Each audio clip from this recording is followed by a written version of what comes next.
Opportunity. You have an opportunity of a lifetime.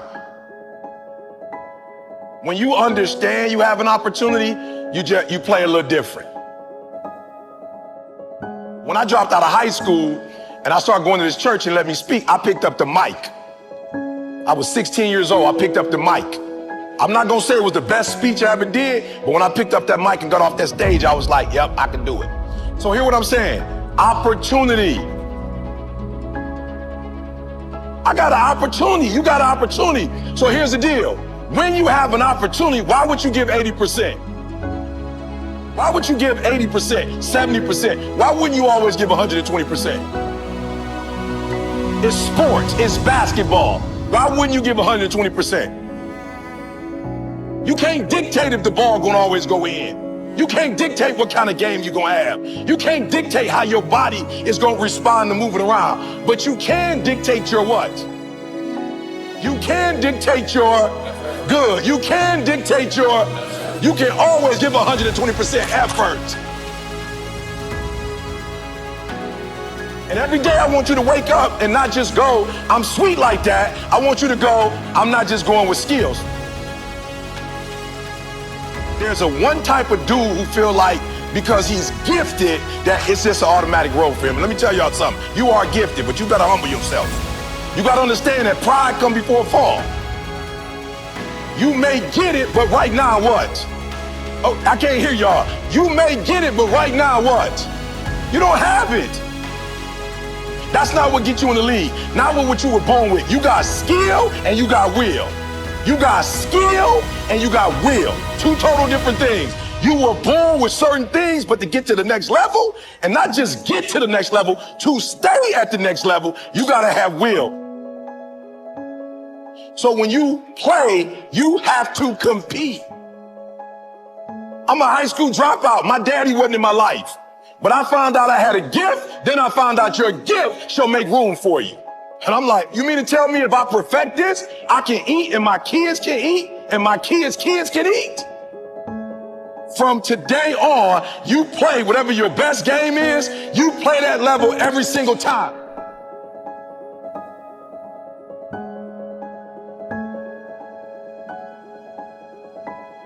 So some of you like me, I ain't have my daddy. Right, I'm from Chicago, South Side. I had my father in my life. I don't know who my grandfather is. My mom got pregnant with me at 17 years old. I didn't have the people in my life that were supposed to be in my life, so I made some stupid decisions, dropped out of high school, homeless, living in abandoned buildings, eating out of trash can. I promise you, if a speaker came, I was like some of y'all, I wasn't saying nothing, but guess what happened? Guess what happened?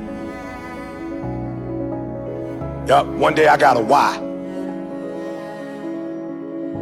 I got married, I had a son, and everything changed for me. That's why I'm asking you, who do you love? So when people ask me, E.T., why you get up at 3 o'clock in the morning? Why you putting videos up every day at 3 o'clock in the morning on Instagram? Number one, because I want to be the best that ever done it. Like, I honor my craft. I want Dr. Martin Luther King to look at me and go, that's it, kid. I want Malcolm X to look at me and go, that's it, kid. Just like you got the Hall of Fame in basketball, I want to be the Hall of Fame in speaking. I want all the greats to look at me and go, that's it right there. Number one, I'm competing against everybody else in the world. I'm not mad at them, I'm not against them, but when you number one, you don't have to negotiate with your check. I remember when I was like number 25 or something, they would be like, okay, you got to fly here, you got to fly. Now I tell people how I fly. I tell people where I stay, where I don't stay. So number one in the world, what happened? One day I woke up and was like, I got to do this for my wife. Like, I don't know what happened, but she called me like, yo, E, I'm lost. I'm like, what you mean we lost? We live in Lance. You can't be lost. She's like, I'm lost. I got a brain fog. Took her to the hospital, found out she had MS.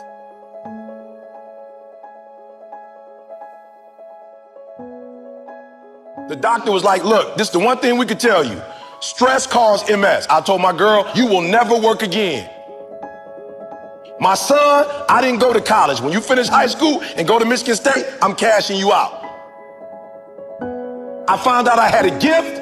I started thinking about what my mom need, what my sisters need, and a lot of y'all, you selfish, flat out. How many of you in this room? Some of y'all, you good. You don't make it to the league, you tight work. That ain't all y'all. How many of y'all, your mama really need you to go to the league? Let me see your hand.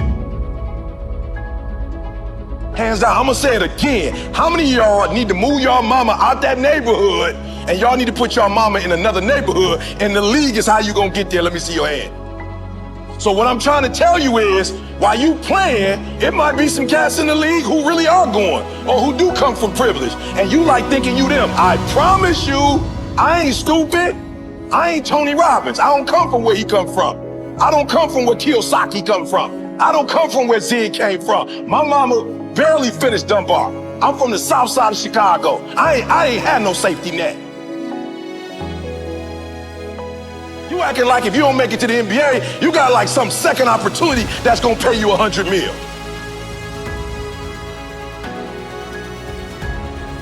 How many of y'all in the room right now, your mama got a safety net? So, other than you making it to the league, you got another way where you about to make $100 million. Let me see your hand real quick.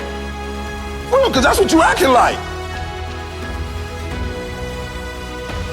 Now, if your parents got that, hey, you good. But some of you, your mama ain't got that. So when you hoop from now on, I don't want you to see basketball. I want you to see your mama getting out the hood. So every time you get your handle straight, your mama is that closer to doing what?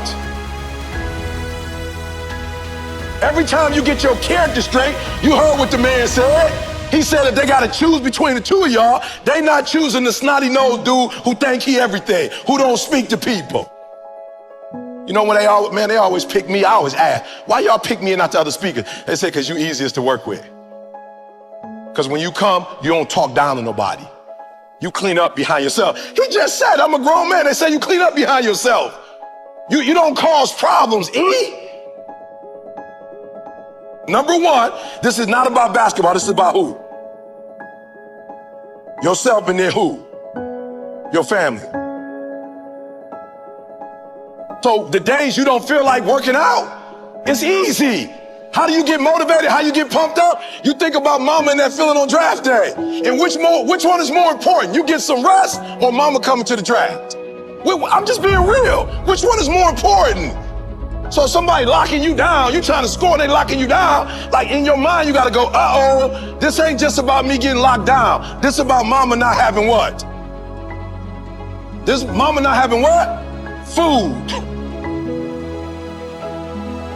So at halftime, when coach go back over the stuff, when you come out, what you gotta do? You gotta kill. I just told y'all, this how my man eats. This how my grandkids gonna eat. He doing his own personal thing. This how we eat. This ain't no motivational presentation. This how my mama eat right now. This how my wife never have to go to work again. This how we live on the West Coast and on the East Coast. And I ain't no baller. And I ain't making millions of dollars. But my gift is making room for me. Every time I get on 3 o'clock in the morning, I'm killing them. Tony Robinson can't keep up. He's a phenomenal speaker, but he ain't from the Chi. He can't keep up. My motor. I'm killing them.